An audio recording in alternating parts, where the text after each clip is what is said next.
Assalamualaikum warahmatullahi wabarakatuh. Innal hamdalillah nahmaduhu wa nasta'inuhu wa nastaghfiruh wa nastahdihi wa natubu ilaihi wa na'udzu billahi min shururi anfusina wa sayyiati a'malina man yahdihillahu fala mudilla lahu wa man yudlil fala hadiya lahu. وأشهد أن لا إله إلا الله وحده لا شريك له وأشهد أن محمدا عبده ورسوله صلى الله عليه وعلى آله وصحبه ومن سار على نهجه واقتفى بأثره إلى يوم الدين أما بعد. Ma'asyiral ummahat, para jemaah ibu-ibu Majelis Ta'lim Masjid Darussalam At-Taqwa yang semoga senantiasa diberikan rahmat, keberkahan serta penjagaan oleh Allah Subhanahu wa taala. Alhamdulillah ibu-ibu sekalian, kita bersyukur kepada Allah Subhanahu wa taala yang telah melimpahkan kepada kita di siang hari yang insyaallah berbarakah ini kenikmatan-kenikmatan terbesar, diantaranya adalah nikmat Islam, nikmat iman, dan nikmat kemudahan untuk selalu istiqomah di atas ketaatan kepada Allah Subhanahu wa taala. Tidak pernah bosan ibu-ibu sekalian kita berdoa dan berharap kepada Allah Subhanahu wa taala sebagaimana Allah Subhanahu wa taala telah menghidupkan kita semua di atas Islam. Semoga Allah Subhanahu wa taala juga kelak mewafatkan kita semua di atas Islam. Dan semoga seluruh ketaatan yang kita kerjakan diterima oleh Allah Subhanahu wa taala dan Allah jadikan sebagai pemberat timbangan pada hari kiamat kelak. Salawat dan salam semoga senantiasa tercurahkan kepada Rasul kita, suri tauladan terbaik kita, Muhammad ibnu Abdillah Al-Qurashi Al-Hashimi sallallahu alaihi wasallam, beserta seluruh keluarga besar beliau, para sahabat-sahabat beliau radhiyallahu anhum ajma'in, dan orang-orang yang mengikuti beliau dengan baik hingga hari kiamat kelak. Ibu-ibu sekalian rahimani wa rahimakunallah, apa kabar semua ibu-ibu? Alhamdulillah bi khair. Sehat Bu ya? Mau kemana jalan-jalan ini hari bersekolah nih? Oh, panjang perjalanannya. Masya Allah, mudah-mudahan semua sehat, urusan kita dilancarkan, dimudahkan, diberkahi oleh Allah Subhanahu wa taala. Ibu, di siang hari ini alhamdulillah kembali Allah pertemukan kita di majelis ta'lim ini, meskipun pindah hari ya Bu, ke hari Kamis nih, Masya Allah ya. Meskipun biasanya 1.500 ibu-ibu yang hadir, sekarang tinggal berapa nih? Sekarang berapa? 400 tambah jin korin itu banyak juga ini Ibu ya, Masya Allah. Gak apa-apa, alhamdulillah di siang hari ini Ibu kita akan melanjutkan majelis ta'lim kita, dan alhamdulillah selalu terngiang-ngiang di relung hati terdalam kita motivasi-motivasi dari Nabi SAW yang berkenaan dengan keutamaan bermajelis ta'lim. Kata Rasulullah SAW, man salaka tariqan yaltamisu fihi ilman sahhalallahu lahu bihi tariqan ilal jannah. Barang siapa yang menempuh suatu jalan dalam rangka menuntut ilmu, maka Allah akan mudahkan baginya jalan menuju surga. Semoga Allah Subhanahu wa taala menjadikan kita termasuk hamba yang sedang dimudahkan jalan menuju surganya, dan kita pun memohon kepada Allah agar melimpahkan kepada kita ilmu yang bermanfaat, dan kita berlindung kepada Allah dari ilmu yang tidak bermanfaat. Ibu-ibu sekalian, di siang hari ini sebelum kita melanjutkan pembahasan kitab Al-Wajiz kita, kami ingin memberikan faidah tambahan terlebih dahulu, mengingat bahwa kita berada di penghujung bulan Dzulhijjah ya, yang mana di kalender kita tertera besok hari Jumat itu tanggal merah karena apa? Muharram. Maka kami ingin memberikan faidah terlebih dahulu yang berkenaan dengan keutamaan bulan Muharram. Keutamaan bulan Muharram. Ada apa di dalam bulan Muharram, ibu-ibu sekalian? Ketahuilah ibu-ibu rahimani wa rahimakunallah, yang paling pertama banget yang wajib kita ketahui bahwa ternyata bulan Muharram termasuk bulan haram. Ya, bulan Muharram termasuk bulan haram. Yang ini pernah kami sampaikan dalilnya di pertemuan-pertemuan sebelumnya dari surah At-Taubah ayat 36. Ya, surah At-Taubah ayat 36. Ini beberapa kali kami pernah bacakan di majelis ini, dan waktu itu ibu-ibu faham waktu itu ya. Sekarang juga masih paham insyaallah ya. Allah berfirman dalam surah At-Taubah ayat 36. Kata Allah Azza wa Jal, "Inna 'iddatash syuhuri 'indallahi 12 syahran fi kitabillah yauma khalaqas samawati wal ard minha arba'atun hurum dzalika ad-dinul qayyim fala tadhlimu fihinna anfusakum." Sampai situ pendalilan kita. Allah Subhanahu wa taala berfirman, sesungguhnya jumlah bilangan bulan di sisi Allah ada berapa bulan, Ibu? Ada 12, dan 12 bulan yang dimaksud bulan-bulan Hijriyah, bukan bulan-bulan Masehi atau bahasa Arabnya Masyihi yang dihitung dari kelahiran Nabi Isa, tidak. Ya, bulan di sisi Allah dan hitungannya sangat valid, sangat akurat dan tidak meleset, bulan-bulan Hijriyah yang Allah tentukan. Sejak kapan Ibu bulan ada 12? Yauma khalaqas samawati wal ard, sejak Allah menciptakan langit dan bumi. Jadi sejak Allah menciptakan langit dan bumi, bumi ini Ibu udah lengkap, fasilitasnya udah ada semua. Termasuk waktu-waktunya udah ada semua. Allah yang menciptakan waktu. Udah ada siang, malam, durasi siang berapa jam, malam berapa jam, satu hari berapa jam, satu pekan berapa hari, satu bulan berapa pekan. Itu semua sudah ditentukan oleh Allah Subhanahu wa taala. Termasuk jumlah bulan dalam setahun ada 12, ditentukan langsung oleh siapa, Ibu? Oleh Allah, bukan oleh ilmuwan atau penemu-penemu. Dulu bumi belum ada waktunya, lalu ada ahli sains mau membuat kalender, enggak, Bu. Udah ada waktu-waktunya. Dari 12 bulan tersebut, kata Allah, minha arba'atun hurum. Dari 12 bulan Hijriyah, 4 bulan diantaranya adalah bulan haram, bulan terhormat, bulan mulia. Dan 4 bulan yang dimaksud, kata Nabi, ada 3 bulan datang berturut-turut, dan 1 bulannya terletak antara Jumada dengan Sya'ban. 3 bulan berturut-turut maksudnya apa, Ibu?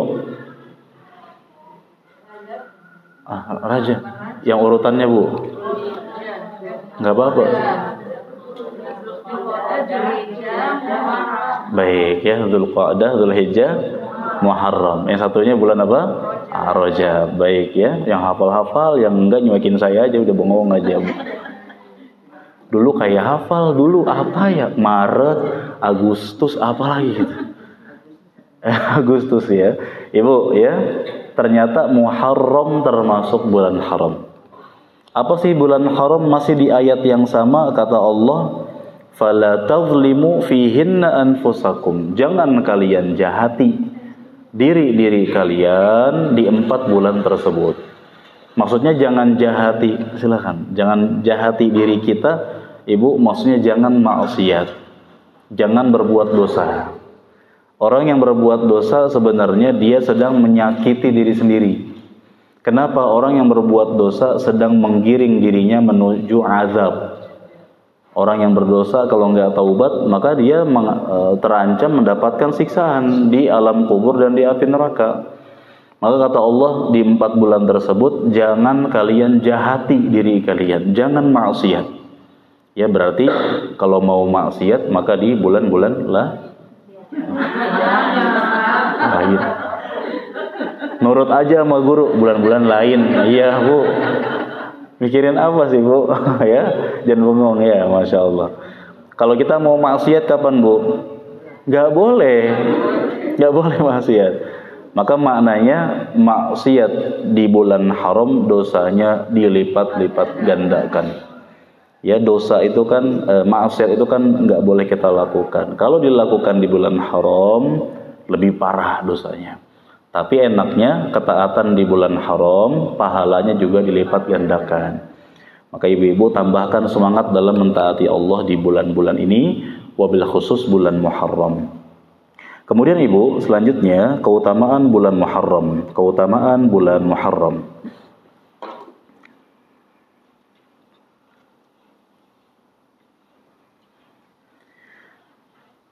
Yang pertama adalah bulan Muharram merupakan bulan haram yang paling mulia. Bulan Muharram merupakan bulan haram yang paling mulia.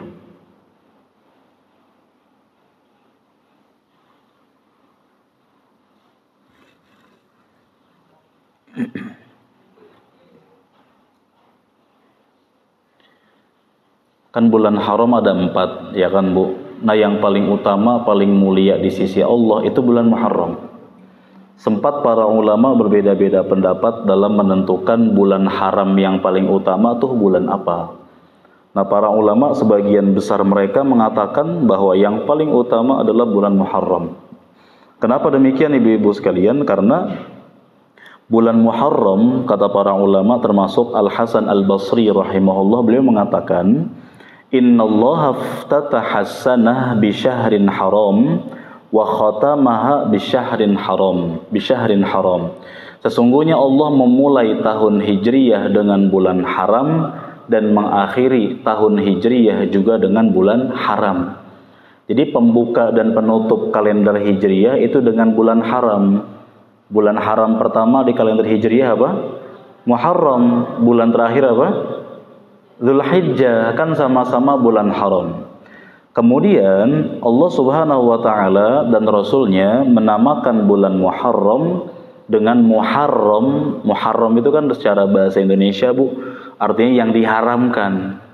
Bulan yang diharamkan, bulan yang dihormati.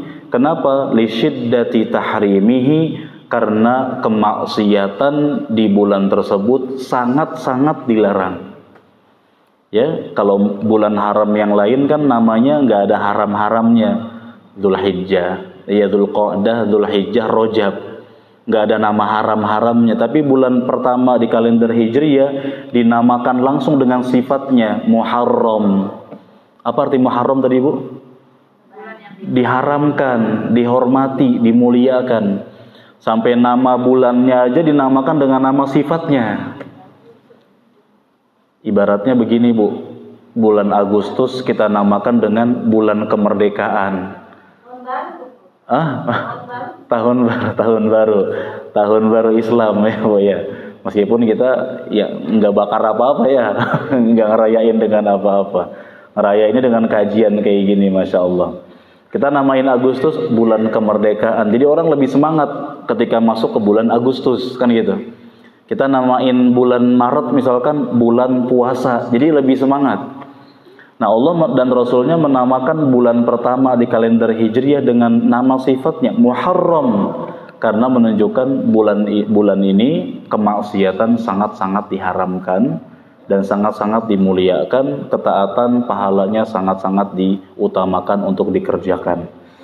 Juga berdasarkan beberapa hadis, di antaranya dari Abu Dzar Al-Ghifari radhiyallahu anhu, beliau bertanya kepada Nabi sallallahu alaihi wasallam. Kata Abu Dzar, ayyul ashhuri afdal, wahai Rasulullah, bulan yang paling utama itu bulan apa? Dan malam yang paling utama itu di malam apa? Kata Abu Dzar. Kata Nabi SAW, khairul laili jawfuhu. Waktu malam yang paling terbaik adalah sepertiga malam terakhir. Dan afdalul ashhuri syahrullahil ladzi tad'unahul muharram. Dan bulan yang paling utama adalah bulannya Allah. Di hadis ini, Ibu, Muharram dinamakan oleh Nabi dengan Syahrullah. Apa Syahrullah? Bulannya Allah yang kalian biasa namakan dengan Muharram. Maka keutamaan Muharram yang selanjutnya adalah bulan Muharram digelari dengan Syahrullah, bulannya Allah.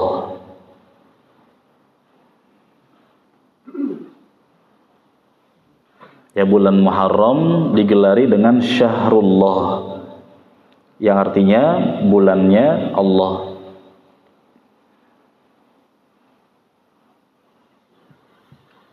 Rasulullah Shallallahu Alaihi Wasallam ya mengabarkan bahwa bulan yang paling terbaik adalah bulannya Allah, Syahrullah, alladzi tad'unahul Muharram, yang kalian biasa sebut dengan Al-Muharram. Masya Allah. Bulan-bulan lain nggak disebut dengan Syahrullah, Ibu, tapi bulan Muharram disebut dengan Syahrullah. Ibu, sesuatu kalau disandarkan kepada Allah maka menunjukkan akan kemuliaan sesuatu tersebut. Kayak masjid disebut dengan apa? Baitullah. Apa Baitullah? Rumahnya Allah. Allah butuh rumah tidak, Ibu? Tidak, Allah nggak butuh rumah. Sesuatu yang disandarkan kepada Allah berarti mulia. Nah, masjid, Bu, tempat yang mulia meskipun nggak mewah. Mepet sawah. Meskipun gak mepet rumah, meskipun gak mewah, Bu, gak megah.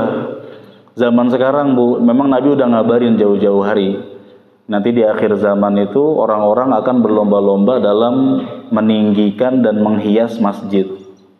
Cuma lomba-lomba menghiasnya aja, udah jadi gak diramaikan masjidnya. Ya, gak diramaikan, orang yang sholat di dalamnya jarang, atau mungkin gak semua. Padahal, Ibu, kalau kita lihat misalkan masjid ini kan di kompleks ini ya, kalau semuanya pada sholat di sini, saya yakin gak muat, Bu. Yakin gak muat. Kalau ibu-ibu siang ini pada ikut kajian, membludak nih, saya nggak ada tempat duduk di sini, Bu, sempit, Masya Allah. Berdiri saya mungkin isi kajiannya, saking banyaknya. Ya, orang-orang berlomba-lomba untuk apa? Menghias masjid dan meninggikannya, tapi nggak berlomba-lomba untuk memakmurkannya. Nah, masjid, Bu, disebut dengan rumah Allah meskipun nggak mewah, nggak megah, meskipun hanya berlantaikan pasir, Bu. Banyak di zaman sekarang di beberapa negara terbelakang atau negara miskin, terutama di beberapa wilayah Afrika yang sangat panas di padang pasir, itu masjidnya, Bu, lantainya masih pasir. Ada. Ya, bahkan di beberapa majelis taklim kami pernah lihat di YouTube-nya, itu atapnya pakai terpal, Bu. Kita apa nih atapnya nih? Masya Allah. Udah megah gini masih pada nggak hadir majelis taklim aja ya. Heran saya juga, Bu. Kayaknya harus dikasih voucher umroh deh. Kayaknya. Langsung membludak ya. Nah, bahkan kata Rasulullah SAW, Ibu, barang siapa yang membangun rumah untuk Allah, yaitu masjid, meskipun sebesar sarang burung, maka Allah akan bangunkan untuknya rumah di surga.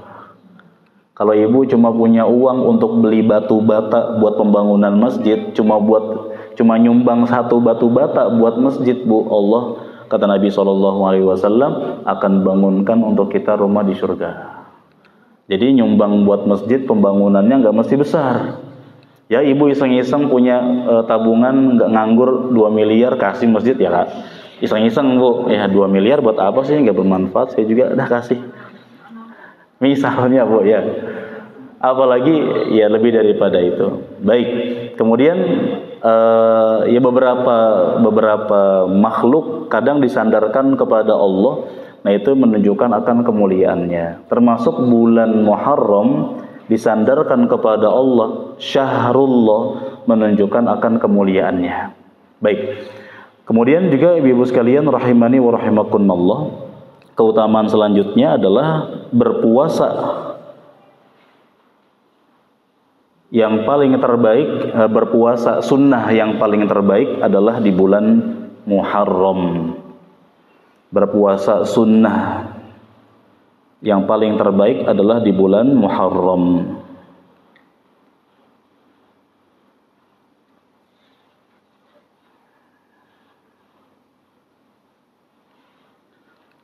Rasulullah Shallallahu Alaihi Wasallam pernah ditanya ya tentang puasa yang paling terbaik.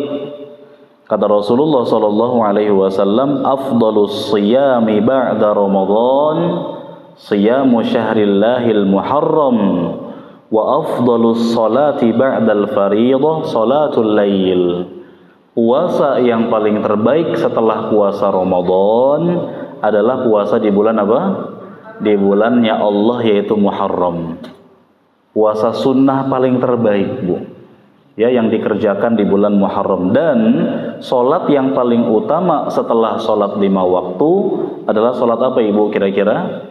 Sholatul lail. Apa sholatul lail? Sholat malam, tahajud. Ya, Masya Allah, Ibu, kata Nabi SAW, puasa sunnah paling terbaik puasa Muharram. Ibu-ibu sebagian yang jago-jago puasa, laksanakan puasa di bulan Muharram. Ya, baik Senin Kamisnya atau mungkin nanti yang ditekankan di 9 dan 10-nya kita akan sampaikan nanti ya pembahasannya. Atau ibu mau puasa Daud misalkan, atau mau puasa mutlak nggak ada judulnya, atau mau Ayyamul Bid. Apa Ayyamul Bid, Ibu? Hari-hari putih, bukan puasa mutih ya, biar bisa terbang, enggak, Bu, ya. Hari-hari mutih maksudnya Ayyamul Bid, hari-hari terang bulan. Bulan lagi purnama, setiap tanggal berapa? 13, 14, dan 15. Nah, ibu mau puasa tanggal berapapun di bulan ini, itu kata Nabi puasa paling terbaik, paling terbaik. Karena paling terbaik berarti pahalanya berlipat-lipat ganda, Bu.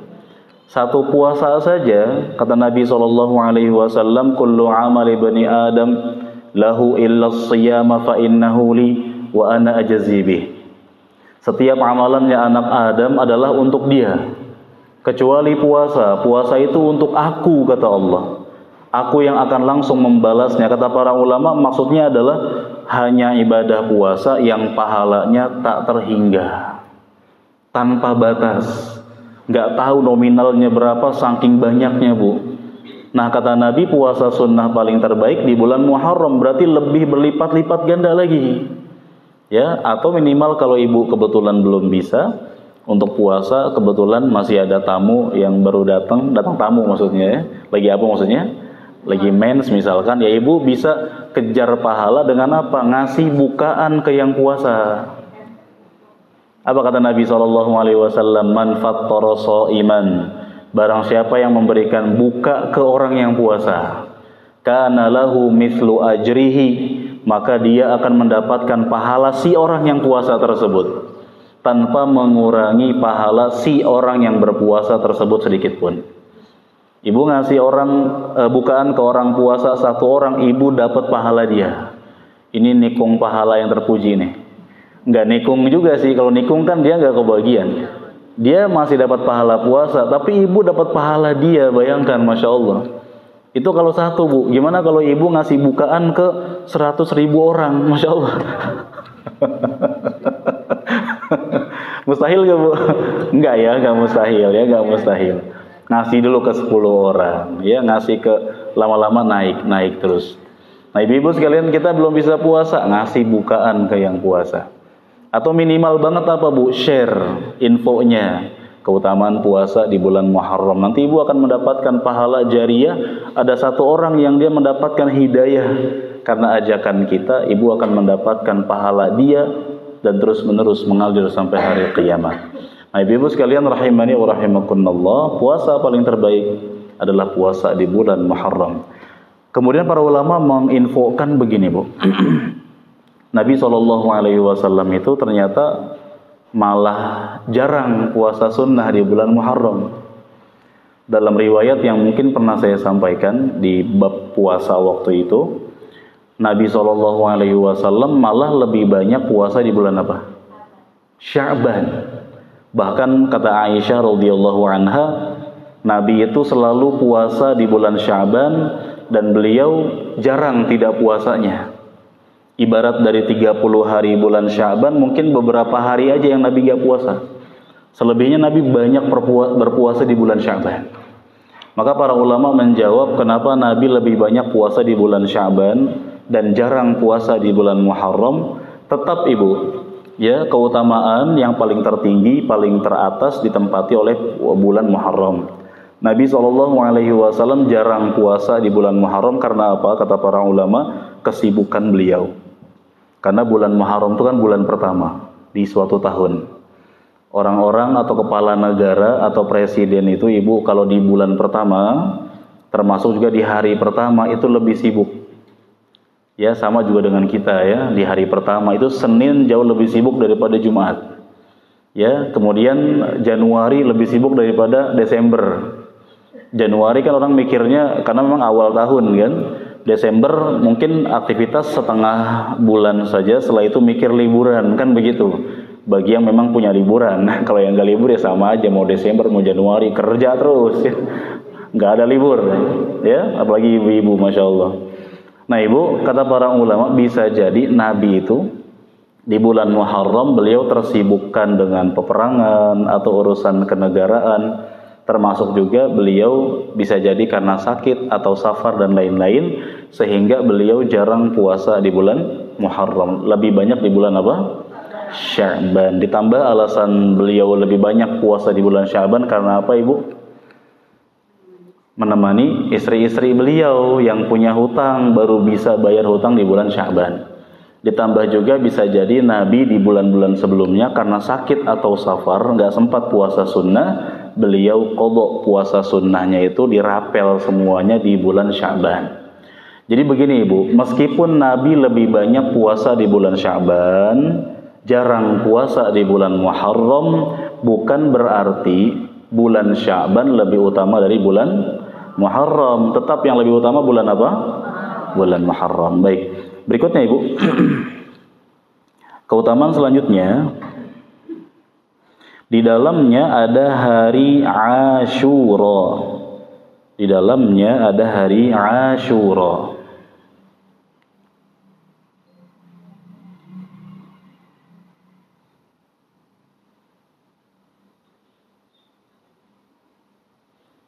Hari Asyura itu tanggal 10-nya ya Bu.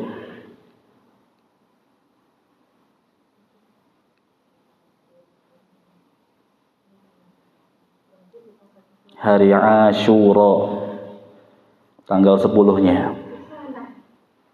Ya, Asyura. Apa sih hari Asyura itu Ibu? Baik. Asyura itu tanggal 10 bulan Muharram Bu. Dulu Nabi dan orang-orang Arab Quraisy waktu Islam belum datang, itu orang-orang Arab Quraisy udah biasa puasa tanggal 10. Tapi nggak ada harapan pahala karena kan orang-orang di masa jahiliyah belum tahu Islam. Nabi kita pun punya rutinitas setiap tanggal 10 bulan Muharram atau hari Asyura puasa. Ya, satu hari dulu gitu sejarahnya. Ketika Rasulullah SAW hijrah ke Madinah, Nabi SAW mendapati orang-orang Yahudi di Madinah punya kebiasaan yang sama. Puasa setiap tanggal berapa? 10 bulan Muharram. Istilahnya hari apa itu? Asyura. Nah Rasulullah SAW ibu bertanya kepada mereka, orang-orang Yahudi. Kan di Madinah Bu, di belakangnya itu ada perkampungan Bani Quraidah ya. Ada orang-orang Yahudi Bu. Menunjukkan bahwa Nabi itu toleransinya sangat tinggi sekali. Jangan ajarkan kepada Islam cara bertoleransi, karena Nabi pun tidak membantai semuanya. Ya orang-orang yang gak mau masuk Islam selama mereka mau bayar jizyah, upeti atau pajak kepada pemerintah kaum muslimin, pemerintah kaum muslimin memberikan kepada mereka perlindungan yang sangat sempurna. Dan mereka gak boleh disakiti, gak boleh dizalimi, gak bakal dibunuh dan seterusnya. Nah Nabi SAW ibu mendapati orang-orang Yahudi mereka puasa di tanggal yang sama 10 Muharram. Nabi bertanya kepada mereka, ma hadzal yaum alladzi tasumunahu? Hari apa ini di mana kalian semua puasa di hari ini? Orang-orang Yahudi mengatakan hadza yaumun azim. Ini adalah hari yang sangat agung, hari yang sangat mulia. Anjallahu fihi Musa wa qauma. Allah menyelamatkan Nabi Musa dan kaumnya. Wa aghraqa Fir'aun wa qauma. Dan Allah menenggelamkan Fir'aun beserta para pengikutnya. Fasamahu Musa syukran. Maka Musa alaihi salam berpuasa setiap tanggal 10 bulan Muharram sebagai bentuk rasa syukur kepada Allah. Fanahnu nasumuhu, maka kami pun ikut-ikutan puasa. Jadi orang Yahudi sok-sokan mengklaim sebagai pengikut Nabi Musa. Ya, mereka ngaku-ngaku sebagai pengikut setianya Musa. Jadi ibu juga mungkin pernah dengar ya kisah Nabi Musa dikejar oleh Fir'aun, dan akhirnya Allah memenangkan Nabi Musa dan menenggelamkan siapa? Fir'aun dan bala tentaranya. Masya Allah ibu, perjuangan Nabi Musa dalam mendakwahkan tauhid, ya, menyebarkan dakwah Islam kepada Fir'aun, kepada bala tentaranya, kepada masyarakat sekitar, sampai endingnya Fir'aun udah kesel banget bu sama Musa alaihi salam. Ya, Fir'aun ingin sekali membunuh Nabi Musa dan membantai semua pengikutnya. Dikejarlah Nabi Musa beserta kaumnya, sampai akhirnya Nabi Musa dihadapkan pada dua hal yang sangat genting sekali. Di depannya lautan, di belakangnya kejaran Fir'aun. Pengikutnya Nabi Musa alaihi salam manusiawi bu, takut yang normal, yang manusiawi. Pengikutnya Nabi Musa mengatakan, inna lamudrakun, sungguh kita pasti bakal tertangkap. Karena di depannya apa? Laut, belakangnya apa? Tentara. Enggak ribuan, enggak puluhan ribu bu jumlahnya. Kata sebagian ulama ahli tafsir, jumlah tentaranya Fir'aun sekitar 6 juta orang. Juta bu. Tentara Indonesia aja nggak nyampe 1 juta. Ini tentara Fir'aun 6 juta, karena dia penguasa besar memang Fir'aun ini. Meskipun lafaz 6 juta dikritik oleh sebagian ulama ahli hadis, hadisnya tidak sahih. Tapi sangat banyak sekali, jutaan. Nabi Musa alaihi salam segenting-gentingnya, sesulit-sulitnya, tetap tidak akan melupakan Allah. Justru malah semakin bersandar kepada Allah Subhanahu wa taala dengan penuh keyakinan. Nabi Musa menenangkan kaumnya seraya mengatakan, kalla, enggak bakal. Inna ma'iya rabbi sayahdin, Allah akan memberikan kepadaku petunjuk. Tetap bu, ya, segenting apapun menyandarkan urusan kepada Allah. Nabi Musa juga nggak tahu solusi berikutnya apa. Tiba-tiba Allah wahyukan agar Nabi Musa apa? Memukulkan tongkatnya kemana ibu? Ke laut, terbelahlah lautan. Sampai seperti jalan yang diapit oleh 2 buah gunung besar. Jalanlah Nabi Musa beserta kaumnya, selamat Masya Allah. Fir'aun juga sempat nyebrang bu. Tapi di pertengahan Allah tutup kembali lautnya, tenggelamlah dia. Saat tenggelam, nyawa Fir'aun sudah sampai tenggorokan, Fir'aun akhirnya masuk Islam. Berarti Fir'aun itu musyrik.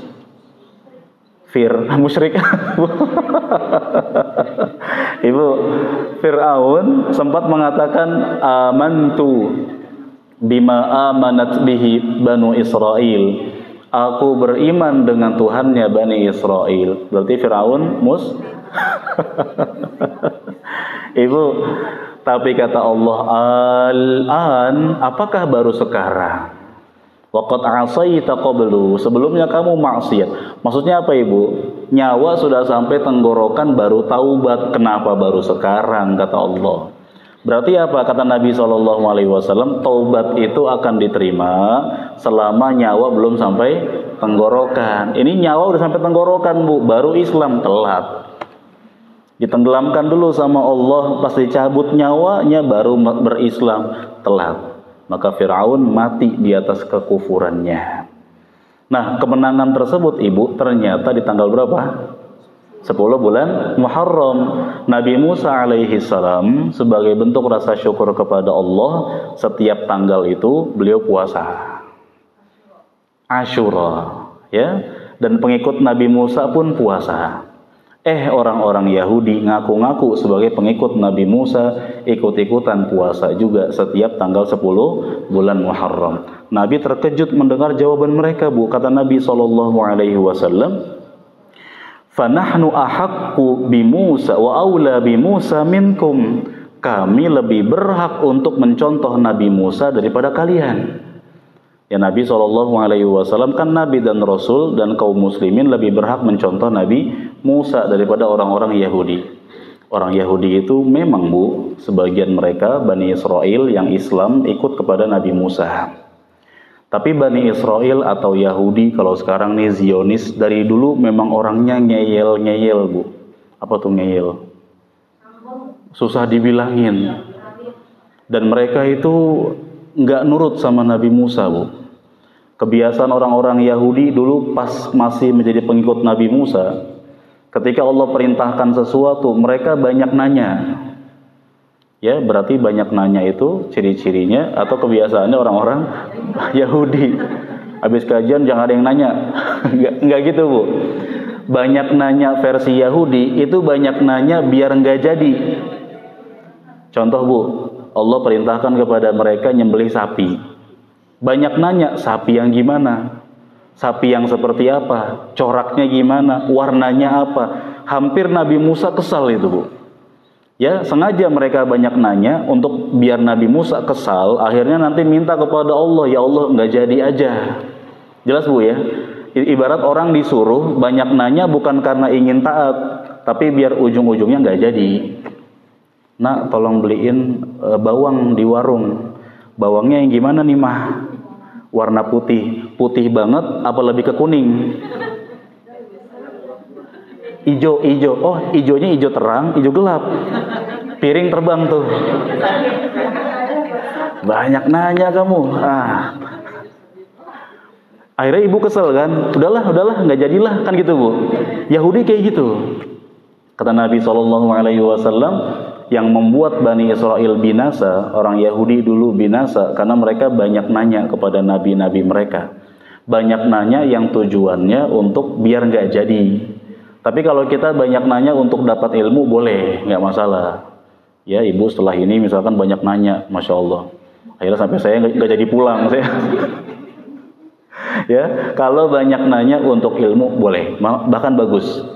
Bahkan seorang penuntut ilmu itu kata Nabi SAW, talibani la yashba'an. Ada dua penuntut yang nggak akan kenyang.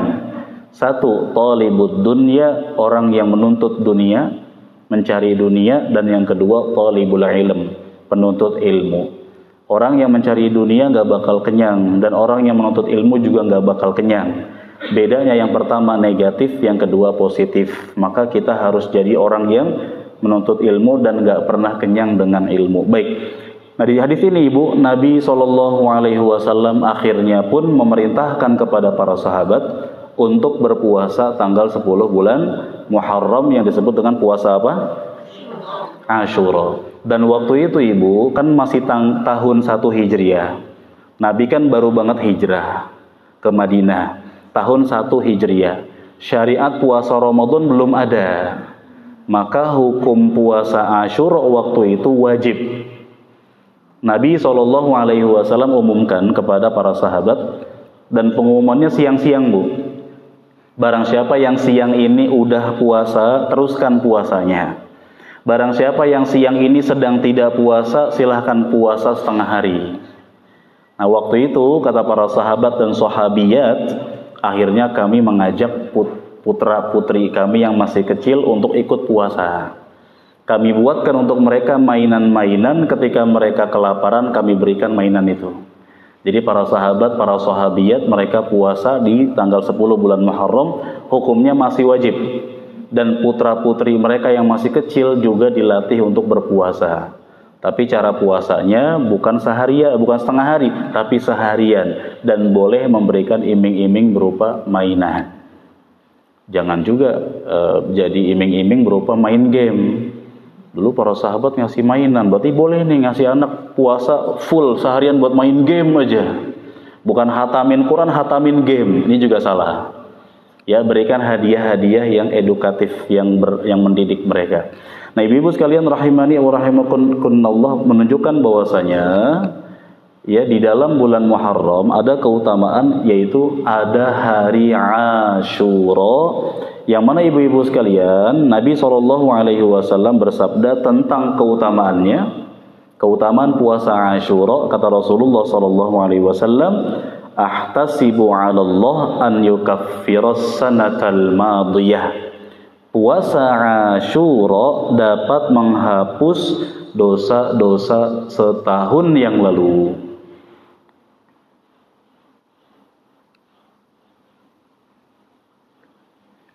Puasa Ashura dapat menghapus dosa-dosa setahun yang lalu.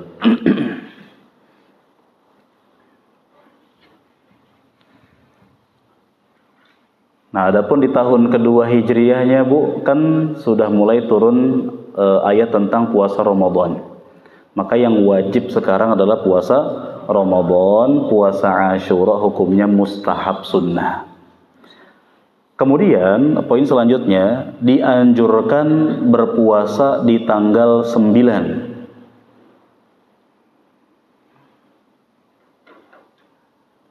dan 10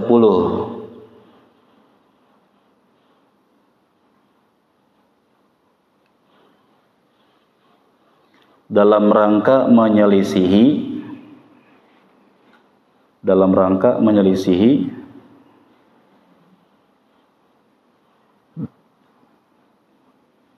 Yahudi dan Nasrani.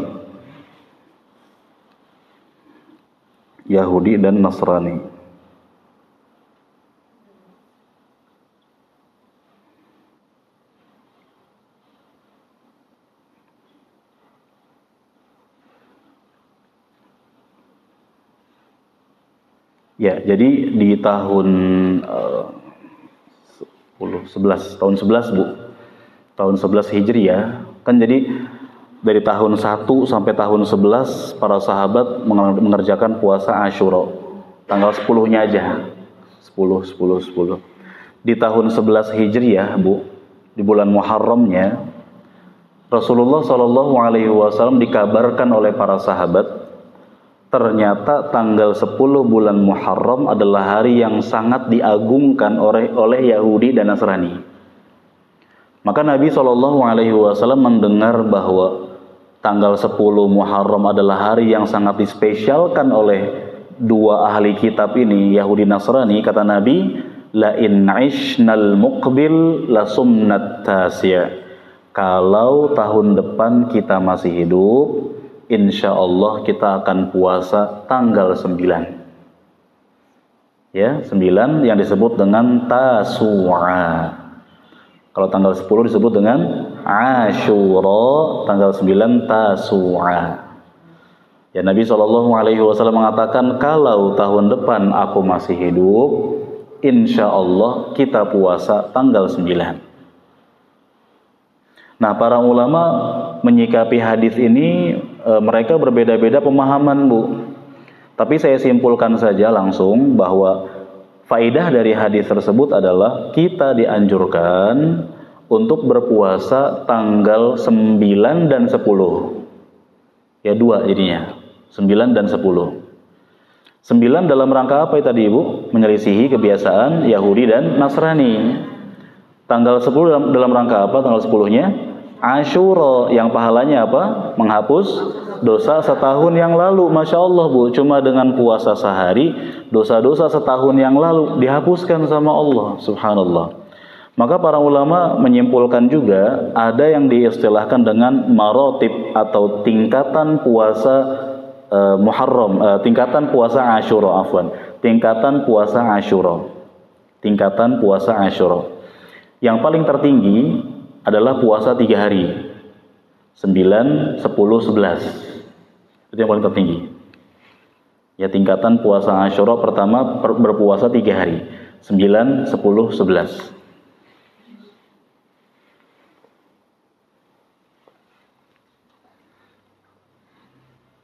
Kenapa paling tinggi 9, 10, 11, Ibu? Alasannya, 1,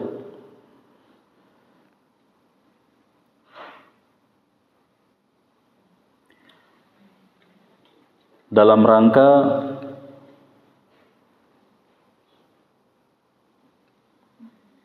menunaikan wasiat Nabi SAW, dalam rangka menunaikan wasiat Nabi SAW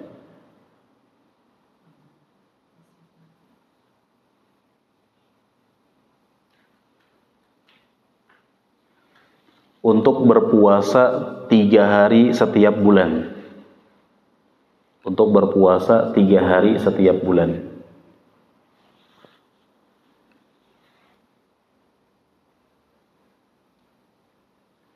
Yang kedua,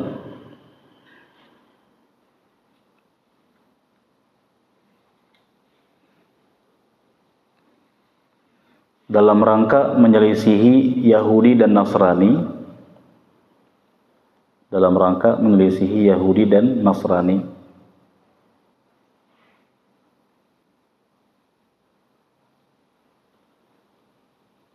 yang menspesialkan tanggal 10. Yang menspesialkan tanggal 10.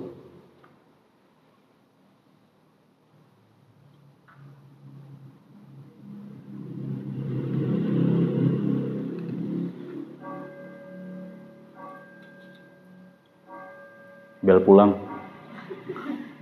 Pulang.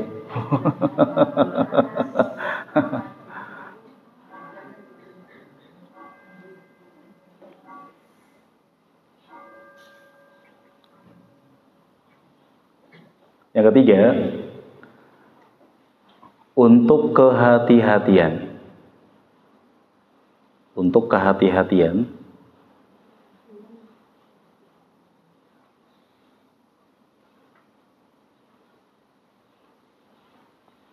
Karena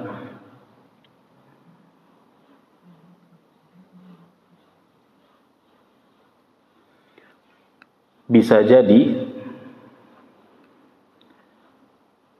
tanggal 10 menurut kita,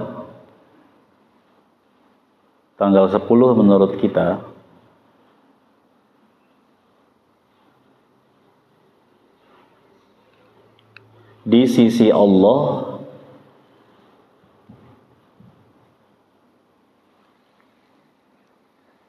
tanggal 9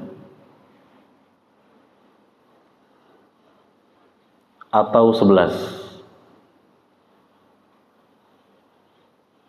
Baik ya. Lebih utama kata para ulama, Bu, puasa minimal 3 hari, tanggal 9, 10, 11. Alasannya dalam rangka menunaikan wasiat Nabi. Kan Nabi SAW ngasih wasiat, Bu, ke salah seorang sahabat. Di antara wasiatnya apa? Witir sebelum tidur, ya kan? Kemudian wasiatnya apa? Tidak boleh takut terhadap celaan orang yang mencela selama kita berada di atas kebenaran. Nah, di antara wasiatnya juga Nabi mewasiati salah seorang sahabat untuk puasa minimal setiap bulan berapa kali, Bu? 3. Kalau ibu puasa sunnah minimal sebulan 3 kali, maka ibu seakan-akan puasa selamanya. Karena 1 kali puasa setara dengan 10 kali lipat. Kalau ibu puasa 3 hari tiap bulan, seakan-akan ibu puasa berapa hari? 30 hari. Jadi umat Muhammad SAW tuh enak, Bu, beramal 1 kali, pahalanya 10 kali lipat. Ibu puasa sunnah 1 hari, itu seakan-akan ibu lagi puasa 10 hari. Jadi kalau puasa 3 hari, maka puasa 30 hari. Kata Nabi, itulah puasa selamanya. Tiap bulan 3 hari, 3 hari, 3 hari. Jadi seakan-akan tiap bulan puasa terus, Masya Allah. Ya, juga dalam rangka apa yang kedua, Bu? Menyelisihi Yahudi dan Nasrani yang mereka sangat menspesialkan tanggal 10. Karena kan waktu itu memang benar-benar kita nggak boleh, kaum muslimin nggak boleh menyamai kebiasaan orang-orang Yahudi dan Nasrani. Memang Ibu, tasyabbuh atau bentuk penyerupaan semakin datang zaman, semakin standarnya agak-agak beda. Ya, kalau dulu orang Yahudi, orang Nasrani punya pakaian khusus dan kaum muslimin nggak boleh pakai. Nah, kalau zaman sekarang, Bu, ada pakaian-pakaian yang dulunya memang biasa dipakai oleh mereka, tapi lama-kelamaan kaum muslimin pakai juga dan kebetulan nggak ada unsur keharamannya. Contoh, Bu, jas. Ya, contoh. Ya, orang-orang Yahudi Nasrani pakai jas, kaum muslimin nggak ada yang pakai jas. Lama-kelamaan ya di jas sendiri kan nggak ada unsur keharamannya, seperti membuka aurat atau ketat atau tipis menerawang warna kulit kan nggak ada, maka boleh. Juga termasuk diantaranya kata sebagian ulama ya, Bu, nggak semua, dasi. Tahu dasi, Ibu? Apa dasi? Tahu ya? Makanan udah nggak layak makan. Basi, oh itu basi, beda ya. Bisa aja Ibu ya. Ibu tahu dasi sejarahnya, Bu? Nanti Ibu lihat di Google pakaian pasukan salib. Ya, lihat di Google nanti, jangan sekarang, di rumah aja ya. Seragam pasukan salib itu kayak jubah warna putih, di depannya ada salib warna merah, salib merah. Perang salib itu berjilid-jilid, Bu, dan skornya itu kalau nggak kita katakan kaum muslimin menang, itu hampir seimbang skornya. Sesi 1 orang kafir yang menang, sesi 2 muslim yang menang, ganti-gantian Bu. Karena dahsyat sekali. Pasukan salibis, pasukan salib itu mereka banyak sekali jumlahnya Bu. Dan tubuh mereka besar-besar, pedang mereka pun kokoh. Sesi pertama kaum muslimin Bu terbantai habis. Subhanallah, ujian buat kaum muslimin. Sampai kata panglima perang salib waktu itu ngirim surat ke Romawi, ke Kaisar Romawi. Kami berhasil membantai penduduk Yerusalem di benteng mereka sampai kepala-kepala mereka menggunung. Dan kuda-kuda kami terbanjiri oleh darah-darah mereka. Kami berhasil membantai Saraken. Mereka nyebut muslim dengan Saraken. Ya, istilah itu diviralkan kembali oleh sebagian buzzer di zaman sekarang, menyebut muslim dengan Saraken. Orang-orang pasukan salib dulu menyebut muslim dengan Saraken, Bu. Nggak tahu artinya apa, saya juga belum murojaah, belum baca lagi. Sesi kedua menang, ketiga kalah, terus begitu Bu, karena sulit sekali, Masya Allah. Nah, di antara seragam pasukan salib itu jubah putih, depannya salib warna merah, ya, salib warna merah. Makin berkembang zaman, mereka nggak lagi pakai jubah kan, pakainya seragam biasa, dan untuk tetap memuliakan dan mengagungkan, jadi suara luar, ya. Untuk mengagungkan, kecil lagi suara saya kecil kan, cek 1. Untuk memuliakan saleh, terusin ya, cek 1. Luar dalam ya, zahir batin berarti ya. Ya, nggak apa-apa, ya yang penting masih jelas suara saya. Untuk memuliakan simbol mereka itu, maka nggak lagi pakai sablonan salib tersebut, tapi pakai lebih ringkas lagi, berupa dasi berpita. Yang penting bentuknya salib, ya, dasi berpita, kan begitu. Bentuknya salib Bu ya. Udah. Nah, lama-kelamaan kan orang zaman makin berkembang, ya, pakaian jadul nggak lagi diminati di zaman selanjutnya. Orang juga mungkin sekarang kurang minat Bu ya pakai dasi ada pitanya, pita kupu-kupu, pernah lihat Bu ya? Kayaknya mulai jarang, malah yang ada kita ketawa lihatnya. Baju zaman dulu kan misalkan kayak celana terlalu naik di perut, bukan di pinggang, di perut. Kemudian celana terlalu ngembang di bawahnya, kan itu jadul. Zaman cutbray ya. Nah, sekarang kan makin beda nih. Akhirnya mereka untuk memuliakan simbol salibnya tetap membuat dasi tadi. Nah, zaman sekarang kan dasi udah nggak berbentuk salib Bu. Iya nggak sih? Paling kepalanya bentuk apa? Apalah pokoknya gitu, yang penting bukan salib. Oleh karena itu memang dulu sebagian ulama mengharamkan, minimal memakruhkan dasi.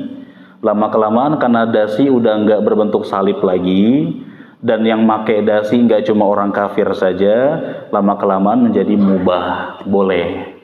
Selama memang tidak ada bentuk-bentuk yang menyerupai salib. Nah, kita pun demikian Bu. Ya, memang tasyabbuh, penyerupaan kepada orang-orang di luar Islam itu kadang ada standar-standar yang beda-beda. Ya, ketika ternyata suatu perbuatan, suatu kegiatan, suatu aksesoris itu merupakan spesialisasi mereka, kita nggak boleh pakai. Tapi kalau ternyata sekarang udah universal, udah dipakai oleh semua kalangan, sudah nggak haram lagi, dibolehkan. Ya, misalkan dia tadi berjas, menggunakan dasi, kemudian juga memakai pakaian-pakaian warna tertentu misalkan, dan lain sebagainya. Nah, adapun berpuasa di tanggal 10-nya saja Ibu, ya, tanggal 10 itu tanggal yang dispesialkan oleh orang-orang Yahudi dan Nasrani. Kita dianjurkan untuk puasa enggak tanggal 10-nya saja, tapi kalau bisa 3 hari. Ya, berikutnya apa alasannya Ibu tadi yang ketiga? Kehati-hatian. Bisa jadi menurut kita itu hari Asyura, tapi di sisi Allah baru tanggal berapa? 9. Karena kan manusia ngitungnya kan manual. Kelihatan gak nih hilal? Oh, nggak kelihatan. Berarti 1 Muharram lusa. Kelihatan gak nih hilal? Oh, kayaknya sih kelihatan. Berarti besok 1 Muharram. Namanya ilmu kita kan lemah. Bisa jadi Ibu, tanggal 10 Muharram menurut kita di sisi Allah baru tanggal berapa? 9. Berarti kalau kita puasa tanggal 10, 11 di sisi Allah bisa jadi 9, 10. 10-nya dapat, Bu. Atau bisa jadi tanggal 10 menurut kita di sisi Allah tanggal berapa? Tanggal 11. Kalau kita puasanya 9, 10, 11, berarti tanggal 10-nya tetap dapat. Jadi yang jadi sorotan kita kan tanggal 10-nya, Bu. Hari apa namanya? Asyura. Apa pahalanya? Menghapus dosa-dosa setahun yang lalu. Baik. Derajat yang kedua yang lebih rendah. Tadi yang pertama 3 hari. Derajat yang kedua puasa tanggal 9 dan 10. Puasa tanggal 9 dan 10.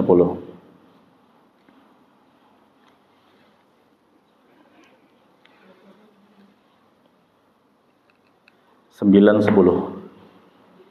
9-nya dalam rangka menyelisihi Yahudi Nasrani, 10 dalam rangka Asyura, ya. Derajat paling rendah yang ketiga tanggal 10 saja. Ya, tanggal 10 saja.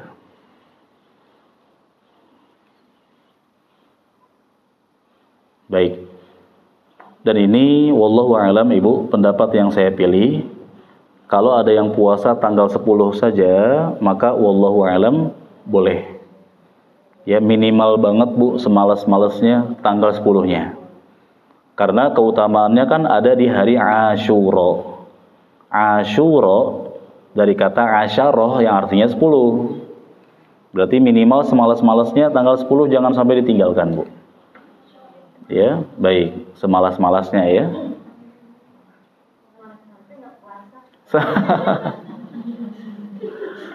Iya juga sih, Bu. Semalas-malasnya nggak puasa. Dibilang salah juga nggak bener sih. Baik, dan nggak pernah salah Ibu. Baik. Jadi, nah kalau yang nggak bisa puasa atau nggak puasa karena sengaja nih, Bu. Dia sengaja nggak mau puasa, entah 9, 10, 11 dia nggak mau puasa sengaja. Dosa nggak? Dosa nggak, Bu?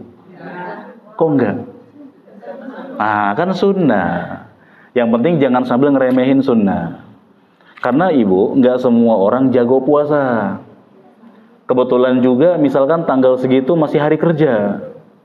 Iya, kalau kerja mungkin di kantor agak ringan, Bu. Kerja lapangan, Bu. Sok-sokan puasa, setengah hari pingsan, yang repotin orang. Sakitnya 3 hari akhirnya. Ibu, kita semua tahu kapasitas pribadi kita. Kita jago di apa? Yang jago di tahajud, patenin tahajudnya. Yang jago di sedekah, kokohkan, istiqomahkan sedekahnya. Yang jago di menulis faedah, tulis faedah yang banyak, share ke orang. Yang jago dalam puasa. Yang jago gibah. Gibahlah.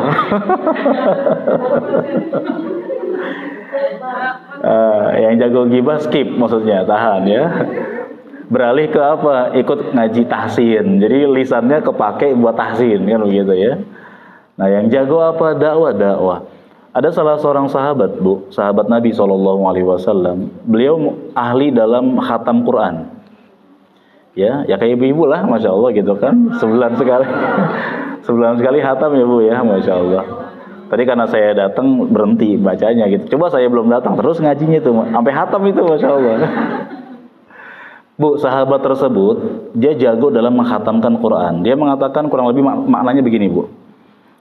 Kalau aku berpuasa sunnah, aku kesulitan untuk menghatamkan Quran.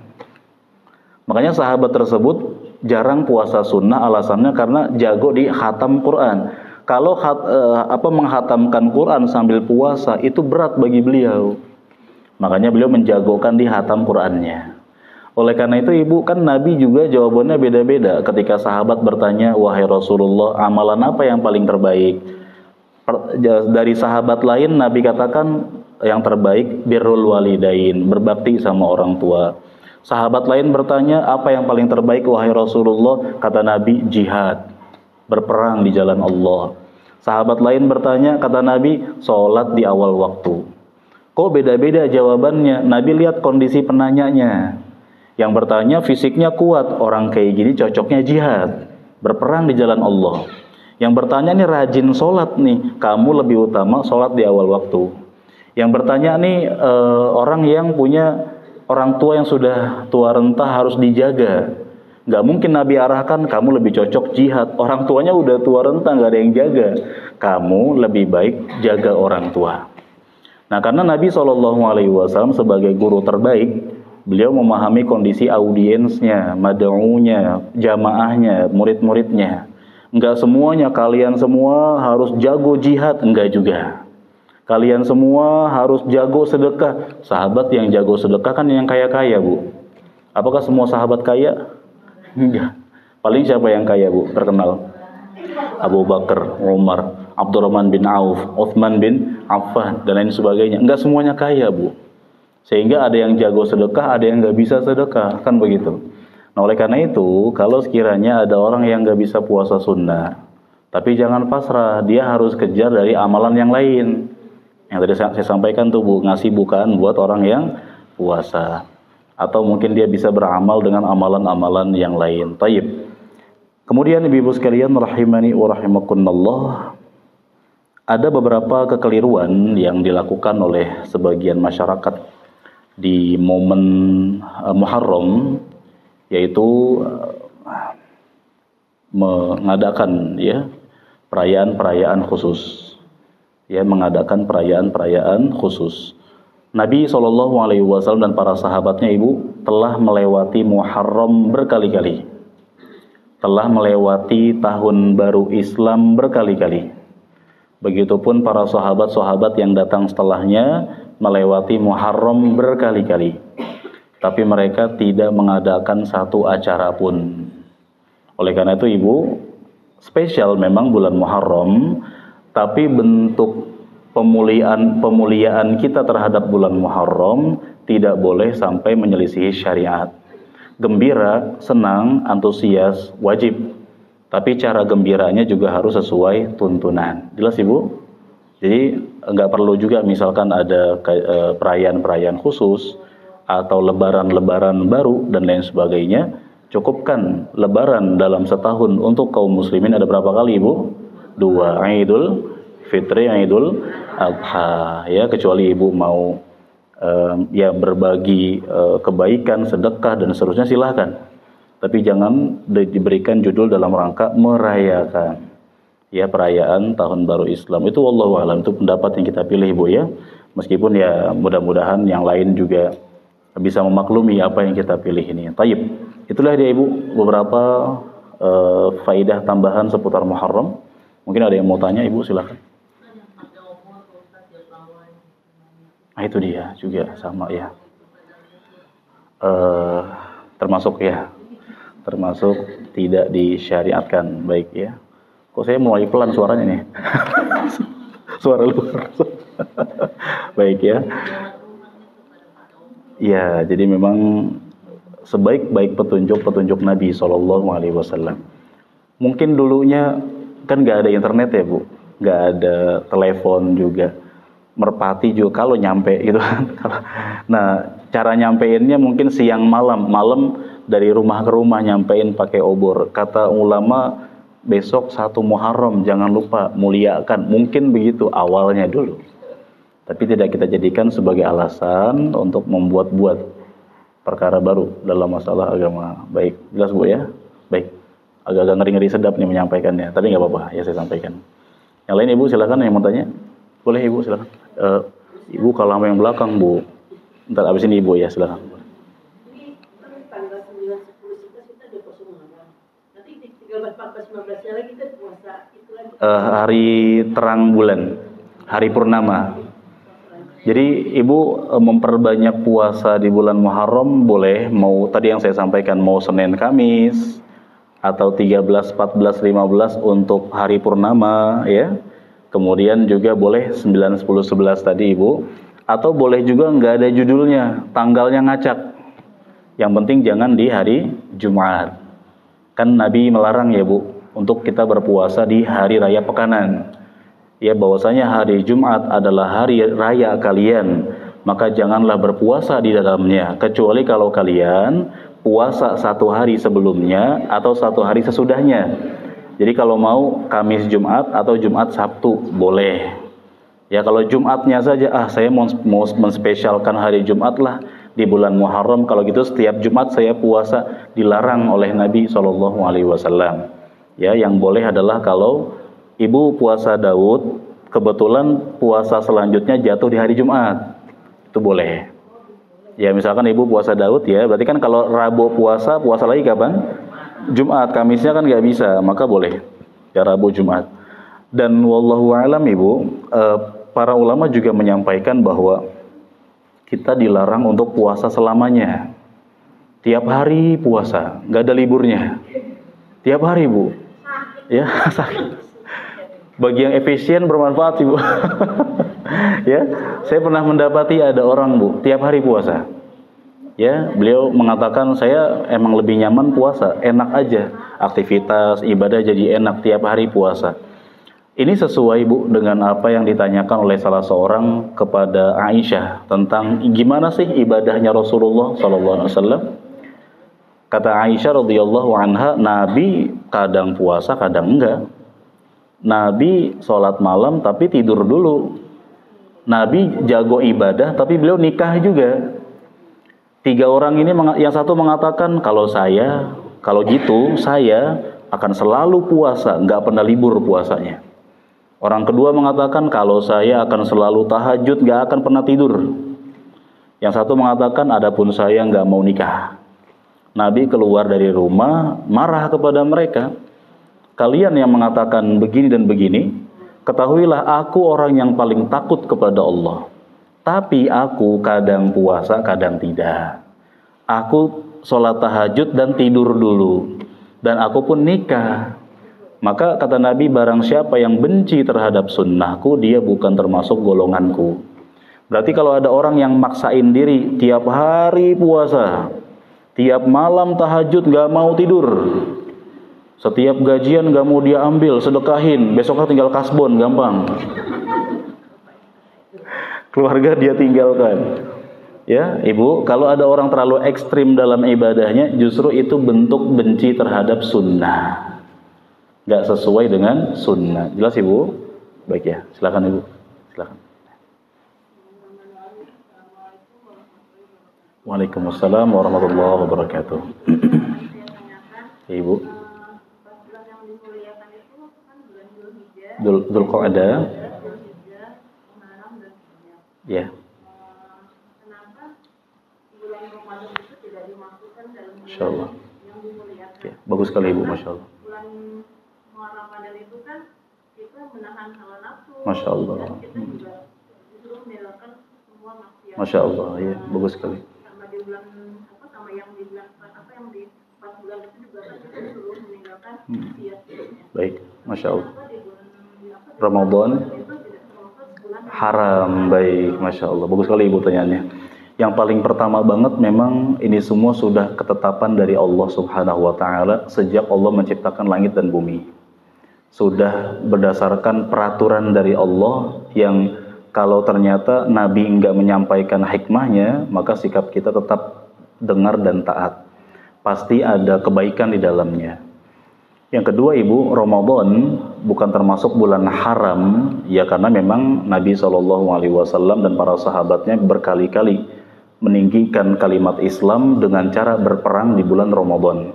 Dan kesempatan yang ada waktu itu bulan Ramadan, seperti perang Badar, penaklukan kota Makkah itu di bulan Ramadan ibu.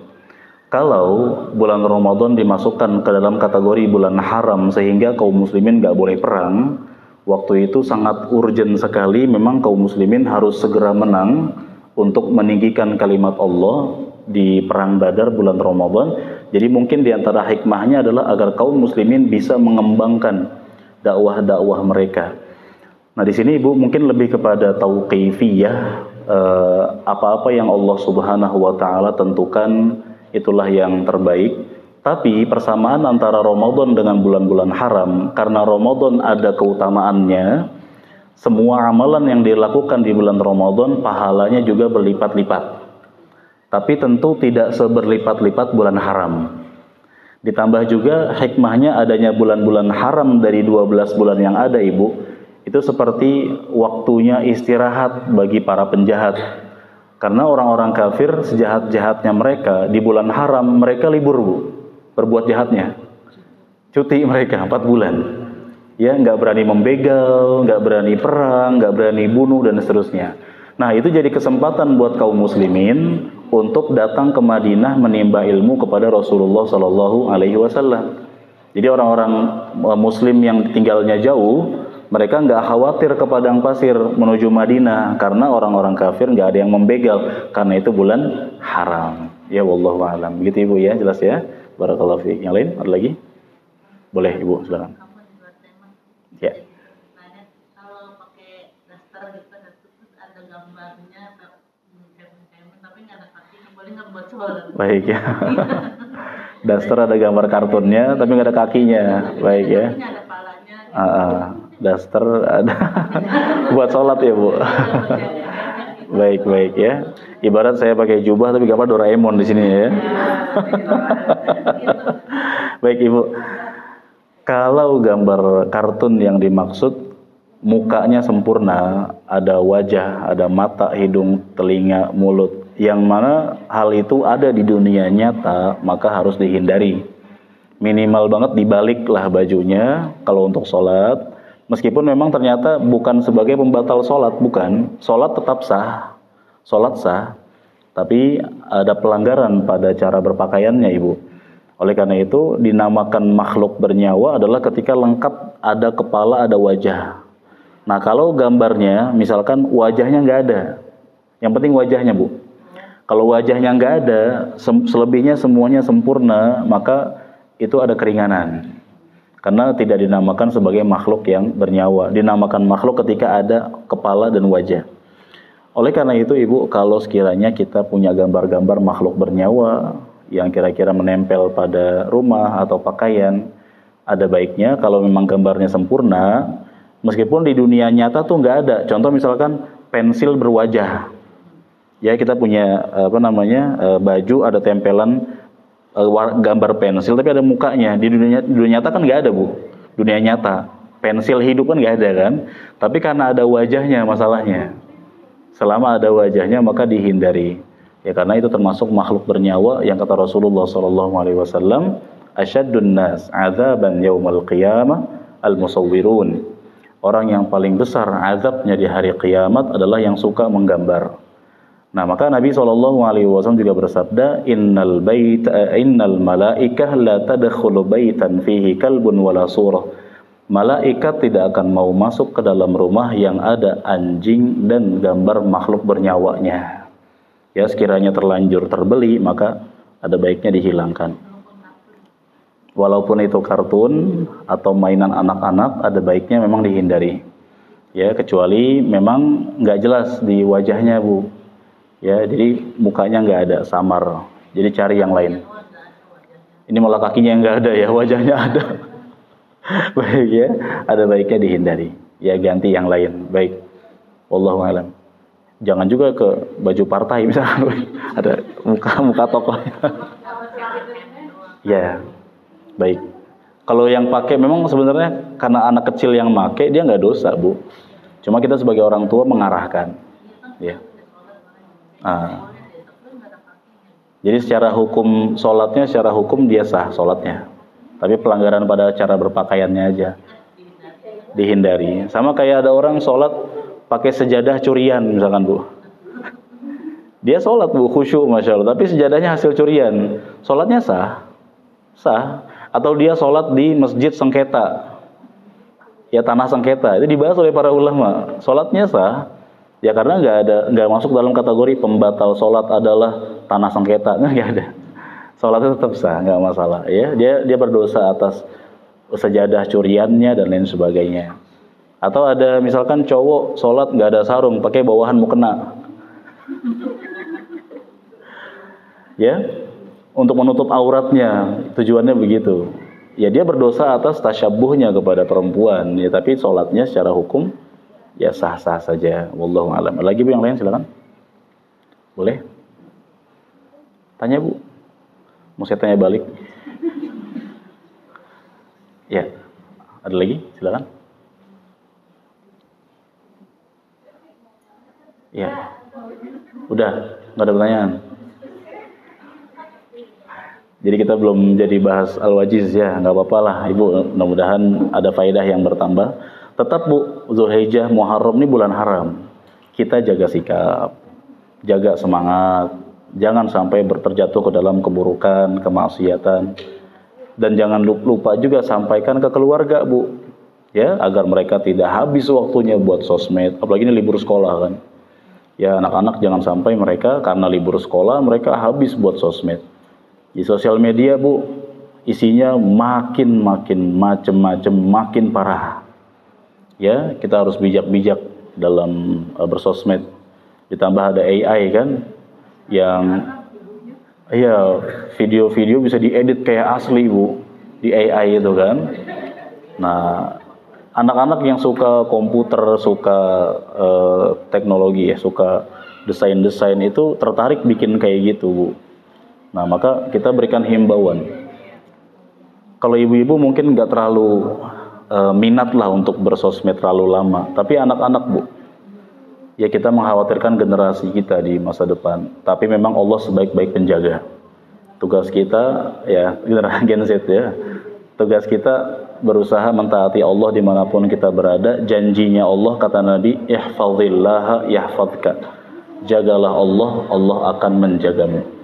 Gak cuma jagain kita, tapi jagain keluarga kita juga insya Allah. Semoga Allah Subhanahu wa Ta'ala senantiasa memberikan kepada kita taufik, bimbingan dan hidayahnya agar kita istiqomah di atas ketaatan sampai kita wafat. Barakallahu fikunna wa sallallahu wa sallam ala nabiyyina Muhammad wa akhiru da'wana alhamdulillahi rabbil alamin. Subhanakallahumma bihamdika asyhadu an la ilaha illa anta astaghfiruka wa atubu ilaik. Wassalamualaikum warahmatullahi wabarakatuh.